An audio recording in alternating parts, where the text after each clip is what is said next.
Today, tuturuan ko ang girlfriend ko ng isang freestyle na parkour skill. Ang tawag sa skill na to ay ang butt spin at ginagamit ito sa mga parkour flows and freestyle transitions. So una, tinuro ko muna sa kanya ang basic step na lazy vault. Pangalawa ay kailangan niyang makaupo sa railings at mabalance niya ang sarili niya dito. Pangatlong step ay habang nakaupo, kailangan niya makaikot dito ng patalikod para sa landing. So ngayon naman ay pagsasama-samahin namin ang lahat ng mga steps, pero iispatan ko muna siya dito para safe. So pre-practice namin ito ng maraming beses hanggang sa unti-unti binabawasan ko na ang aking spot. Tapos nung gagawin na nga niya ito ng mag-isa, ito na ang sumunod na nangyari.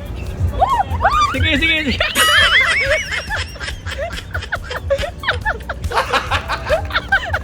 So di pa din siya sumuko at gusto pa daw niyang sumubok ulit hanggang sa eto na ang kanyang final attempt. Yeah! Nice one! Yeah! Sobrang saya na namin dito pagkatapos at ibang skill naman ang ituturo ko sa kanya sa susunod.